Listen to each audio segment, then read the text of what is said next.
तो क्या देश को पहली दलित महिला प्रधानमंत्री मिलने वाली है? जिस तरह से बसपा सुप्रीमो मायावती ने बीते 5 दिन में 2 बड़ी महारैलियों को संबोधित किया है और जिस तरह से इन महारैलियों में बसपा सुप्रीमो मायावती को देखने और सुनने के लिए जो जन सैलाब उमड़ा है, उसको देखकर यह अंदाजा लगाया जा सकता है कि देश की प्रधानमंत्री बनने के लिए बसपा सुप्रीमो मायावती ने अपने कदम बढ़ाने शुरू कर दिए हैं। अगर कर्नाटक चुनाव के नतीजे बसपा सुप्रीमो मायावती के पक्ष में रहे तो निश्चित तौर पर ही विपक्ष के पास मायावती के अलावा प्रधानमंत्री पद का कोई दूसरा दावेदार नहीं होगा,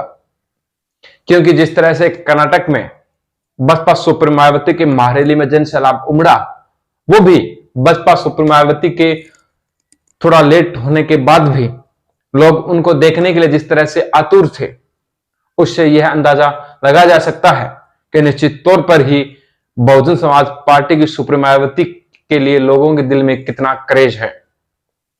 जिस तरह से उत्तर प्रदेश निकाय चुनाव में भी बसपा सुप्रीमो मायावती दलित मुस्लिम गठबंधन के तौर पर चुनावी मैदान में उतरी है और जिस तरह से वर्तमान में राजनीति के समीकरण बन रहे हैं कि निकाय चुनाव में बहुजन समाज पार्टी एक बहुत बड़ी ताकत बनकर उभरेगी, उससे तो जो भारतीय जनता पार्टी है उसके दल में खलबली मचना तो तय थी, क्योंकि उत्तर प्रदेश में भारतीय जनता पार्टी को समाजवादी पार्टी का डर सता रहा था। लेकिन बसपा सुप्रीमो मायावती ने जिस तरह से अपनी चुनौती पेश की है, कहीं उत्तर प्रदेश से भारतीय जनता पार्टी को भागना ना पड़ जाए। पहले लोग ये अंदाजा लगा रहे थे कि अगर भारतीय जनता पार्टी को उत्तर प्रदेश से कोई उखाड़ सकता है तो वो समाजवादी पार्टी, लेकिन निकाय चुनाव में जिस तरह से बसपा सुप्रीमो मायावती ने अपनी रणनीति को चुनावी मैदान में जमीन स्तर पर उतारा है, उससे तो सीधे सीधे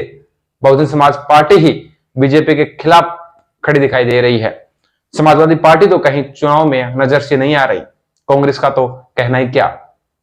लेकिन बात यहां प्रधानमंत्री पद के दावेदार की करें तो जो विपक्ष है उसके पास ममता बनर्जी और मायावती के अलावा कोई दूसरा बड़ा चेहरा नजर नहीं आ रहा। वहीं अगर दलित चेहरे की बात करें तो दलित चेहरे के रूप में बसपा सुप्रीमो मायावती का नाम सबसे ऊपर आता है, क्योंकि जिस तरह से बसपा सुप्रीमो मायावती की रणनीति रही है, माननीय काशीराम साहब का नारा रहा सर्वजन हिताय सर्वजन सुखाय। इन नारों पे अगर चलकर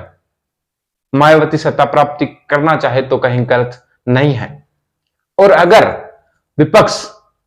मायावती को प्रधानमंत्री पद का उम्मीदवार घोषित करता है या चेहरा घोषित करता है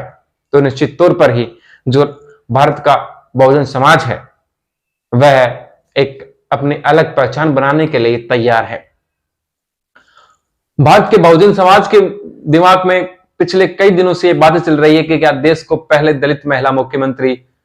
प्रधानमंत्री मिलेगी। लोगों को मायावती में यह नजर आता है कि मायावती के अलावा कोई ऐसा चेहरा है ही नहीं जो देश के तौर पर उनको लीड कर सके।